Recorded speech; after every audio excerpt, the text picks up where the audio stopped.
bothered, and that doesn't matter. Now, there was a famous book called The Startup Nation, written by, help me? Who wrote The Startup Nation? Dan Senor, good. And there's the other guy. And Dan Senor, the other guy. So, what are the common explanations for the Startup Nation? I'll help you. The Army units. Yeah, you can write it down. Survival. Yes, I'll just hold it like that's this. under constant threat.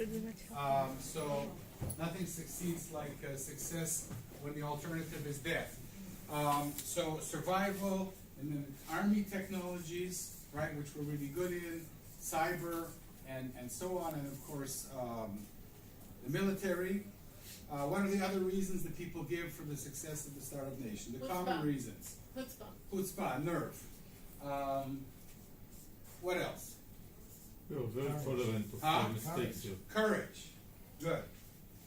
There is a culture here in Israel that is very tolerant of mistakes. Okay, great. That's a terrible mistake you just made. Okay. Joke. Tolerance for mistakes. Okay, so that's also, it's not an uncommon reason. And actually, it's going to be very interesting in a couple more minutes. Okay. Yes, come on, help me. Okay, come on, give me the common reasons. I have my own pet theory about it. I'm sure you do. We're going to talk about it in 5 minutes. Please give me, I need the common ground. What are the common reasons that people use for explaining the success of the Startup Nation? The Jewish mind. Huh? Jewish mind, also good. Jewish mind, Jewish DNA. Export mind, because the market is very small here. Yeah, okay, great. Export mentality. That's great, yeah, here. Export mentality. What about 8 million people living in a very small geographical area? Anybody you want to meet is less than 3 hours away, and usually less than an hour away if you avoid traffic. And the road to success is much shorter. If you want to reach everyone, it's less of an everyone to reach for. Yeah, the whole country is actually within a short drive. Okay, what else? Survival. We have survival. We don't take no for an answer. Not taking no for an answer, I would say no to that. Why not? Good. But okay, this goes also to chutzpah, right? Yes. As our friend Jeff Pulver says, if you don't ask, the answer is no. And Israelis are very good at asking again and again. They pretend to be deaf. Here, watch. Can I have $1 million? No. Excuse me, I didn't hear you. I'm definitely not. Okay. Israelis don't even take definitely no for an answer. Okay, so these are the reasons that people usually give. Challenging the status quo is something you already. Yeah, but there's the status quo, yeah, you're everywhere. No, challenging the status quo. Yeah, challenging the status quo. But why do they challenge the status quo? Why is this? There is another reason. The military service. Military Number service. Also, Number one. okay, so Now, don't be sorry. Israelis also don't like. They prefer to speak and not to read. This is hard. never apologize. Okay, now some they like to hug each other too. Okay? Especially That should be strangers. the major thing. Okay, so what could non-common reasons be? Luck. Luck. Okay. We need a new page? No. Yeah. Different color. Huh? Elon. אילן, לוקח את זה הביתה, אני צריך שתכתוב פה. Find space. Israelis are very Or good the different at crowdsourcing. Okay. What was the idea? luck. Luck. Okay, why luck? Why should Israelis have more luck than other people? No, I mean, Because we're closer to God. it's take all the countries. One of them should be the first. No matter what the world will do, anytime one country will be the first. So just straight luck. It's just a hack. Chance. Huh? Luck If you're is religious, the you'd sense of say, chance. you say God is a local phone call. Yeah. Huh? Short distance call. The young people don't know what long distance is. Okay. Are we ready for you? Now we're going to flip the page. When you say we, Yeah.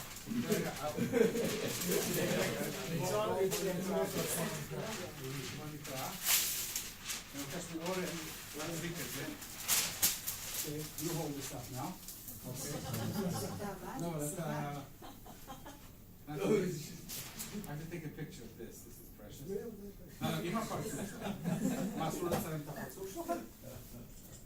Okay. Okay. You all go into my book. Okay, so I'm writing another book, an ebook, on the unofficial reasons for the startup nation. I have a few. What are yours? Don't give me the real, the classic. I want the unclassical reasons. Israel is a cooling criteria. It's what? It's a cooling criteria. As in biology. Consider how Israel was established. Mm-hmm. So you have all the very easy, so to speak, countries of Europe, you have also the US, and people who migrated from Europe to Israel before there was Israel were the ones not willing to sit down in very established cities like Vienna and Berlin. They wanted to go out to somewhere there was only swamps, nothing was there. Okay, I don't need long, we don't have time. Outcasts. Not outcasts, they chose this because they. No, but this is my workshop. Okay.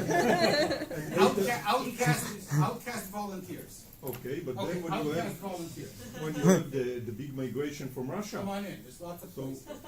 so we get like 1 million and something people coming from Russia, and then This is, about by the 10 way, years this is one of the later, reasons we're successful. Yeah? and then about 10 years later, some of them are still here, but most of them remigrated either to Europe, to Latin America, or even to the US, and only a few stayed here. The few that stayed here, they like the fact that it's difficult here, but also has more spice. Okay, so willing outcast immigrants. Willing outcast immigrants. Yes, Chagai. I have a different prosaic reason for that, for the information. And this is, in Israel, the intellectual properties do not belong to the people who invented them, belong to the organization. So everybody with an idea, instead of giving the idea to the corner office, leaves the organization and goes to Yossi Bardi for investment. And that's how we became a successful. That's very important. Okay? Intellectual property laws. Okay? Sograim belong to the company. So this causes a lot of outcasts who have an idea to say, you're sitting on my idea, I'm leaving the company to develop it myself. Lots of lawsuits afterwards, who owns the idea, but that's not many the ideas are subject. lost because of that. Of course, many ideas are lost. Yeah, There was one idea per customer, yes. the government did something right in '93, something like this, and invented the VC industry in Israel Yes. by Yozma. So positive government intervention. The government also identified the internet and computer technology back in the 90s before other countries as the future. My friend, Shuki, who was head of the Israeli Ministry of Science, Shuki something, my dear friend. Huh? Gleitman, maybe? Yes, Shuki Gleitman. You can write Shuki Gleitman. Your friend, you don't remember his last name. I remember Shuki Gleitman. There's a reason I don't remember his last name, but that's over. Okay, so those are great weird reasons. More weird reasons. We have no shame. It's before, huh? We have no shame. But shameless is a little bit like chutzpah. We are greedy, So you greedy. can write, in Matos Here. Ah, okay. Lazy, very lazy people. Shameless and chutzpah should be together. Yes. אני אראה אותך כותב את זה פה. אילן. לא שם, זה פה, בשיטות. Shameless. So in Chutzpah is shameless. Okay. I have another But you talked long already. reason. Ah, okay. We are forced to work as a team from a very young age. Okay, but would you hold that thought Yes, for like about 30 seconds? yes. Okay. We also like I to was say just, yes. you had an idea already. It's Kefir So Mitzvah. one, Okay. one A weird one. page. A weird a one? weird one. Yeah. It's not true. It's a conspiracy. Schausinger invented it to sell books. Schalzinger, that's the other guy. Yeah, well, we talked about that at the beginning, that it might not be true. We believe in Okay, miracles. look, Part of the startup nation, you have to also assume that it might not be true to start with. Okay? So the ability to doubt things is also a very Jewish thing. Okay. You solve problem from few directions. Solving problems from two directions. So write bipolar. In mathematics, from left to right. In Yes. Hebrew, from right to Yes. left. So bipolar, I love that. I love that. We don't have time. We have like 10 minutes. And I haven't said anything of importance. I think everyone wants to stand out. Every even individual wants to stand out, wants to be special. We don't want like to have a boss. No, wants to stand out, like be different Yeah, but- from but- other but- people. but- Like, Is be that the something original one. special? I think it's more prevalent here than abroad, Okay. from my experience. So I don't know what to write. Hate bosses. We hate No, bosses. it's not that. It's that people want to Stand out. We want to stand Even out. if they We want have to- bosses, they want to be the special one who gives the idea that's out of the box, and Okay. not the one. I don't believe in out of the box, but that's another talk. Okay, so Tal? Yes, Okay, your name is still Tal? it was 5 minutes ago. Okay, great. I will have So to check. I for need the- you to expound on this because this is what I believe. And you know, after all of this, you people wasting my precious time, you say something important. Yeah, can you expound on it? Yes, I think it has to do with a lot of aspects. But the first is that Try one because we're. I'll try two, and then you will shut me up, and I will talk fast. That's a very startup nation thing, Yes, right? right. Moses, do you want one tablet? Now How much do they cost, God? They're free. He says, I'll take two. So we started at a very young age to be forced to work as a team in all these community things like Boy Scouts and all these that are being forced to us at a very Okay, young age. so Tom, that's. Yes? I'll come back to you for the other one Okay. because that's very important. Because I'm going to disagree with you a bit. Okay. Because as somebody, no, it's okay.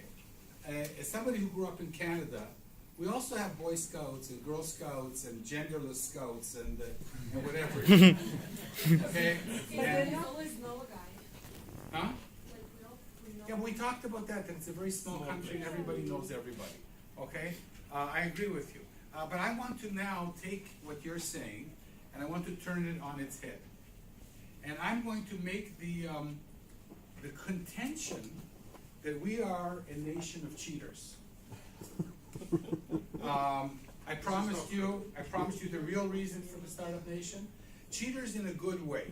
Not the cheaters who steal money or who murder people, but cheaters who turn archaic systems on their head. Okay? We have one of the worst education systems in the world. The results of our testing of third grade, fourth grade kids is the lowest in the OECD. Don't let anybody else fool you. The kids here, the people here, are outcasts of the education system. Many of them didn't finish university. Some of them didn't finish high school. Okay? We have a lousy, can I say fucking? A lousy education system. One of the worst in the world, very archaic. Okay? And my theory is that this lousy education system forces kids at a very early age to tweak their classroom studies. In many countries, it is forbidden to cheat, it is forbidden to peek, it is forbidden to manipulate teachers, and Israelis from about, I wouldn't say Kita Aleph, not from the first grade, because they're awestruck, you know, they're like the kids go into first grade and they say, what the fuck is this? What am I doing here? What is this shit? But by the time they're in Kita Bet, in second grade, they've already got the cheating gene. 1 second. And this cheating is so endemic that it prevails until the end of college. I once asked students at another college, not Shankar, where nobody cheats, but other colleges where about 70% of the students cheat, and where everybody will cheat on an exam if they can. I'll tell you a story about somebody I know. who phoned somebody else I know who's an English teacher, and said, "Hi, I need help understanding a certain sentence." And the teacher said, "1 second, aren't you doing your matriculation exam right now?" He says, "Yeah, the teacher left the room to smoke a cigarette. We're all here, we need help. I'm putting you on the speakerphone." So I think that we're a family, we're a country of disruptors. We learn to disrupt by having an evil, archaic education system, and we learn to manipulate teachers from a very young age. This goes on after the army. You go to the army. I was in the Israeli army. You go to bed and somebody's stolen your blanket. So what do? You don't report the soldier, even if you know who it is. You steal somebody else's blanket. Somebody steals your gun. You steal somebody else's gun. This is endemic in the armed forces. I'm telling you things now that people don't know about. Even the commanders. Even the commanders steal blankets. They tell you to find another one, but they actually tell you go steal someone else. You know. Yeah, but according to me, this doesn't start in the army. This starts in Kitabet in second grade, where you learn from a very young age to tweet. Now, some people, I'm going to give you a second, some people are going to say, and this is the other reason, it has nothing to do with Kitabet, it has to do with God. So, Jews believed in God for 2,000 years, and that's why we're back in the Holy Land, because we have the Bible, because God gave us the Bible, and we are the promised people, and we've come back to our homeland after 2,000 years. And then what happened is we forgot about God. Because we're here already. It's about like the guy who can't find a parking space. He says, "God, if you find me a parking space, I'll be a good human being and I'll keep kosher. I'll go to synagogue on Sabbath. I won't cheat on my wife." And then suddenly there's a bolt of lightning from the sky, and somebody gets into the car and looks up and he said, "God, it's okay. I found a place." So we've forgotten God. I don't know whether this is good or bad, but for 2,000 years, we were like Christians, you know, that were wearing on our bodies 20 kilograms of weights. Christians have fun all year long, right? And sometimes they go to the priest, and sometimes they don't.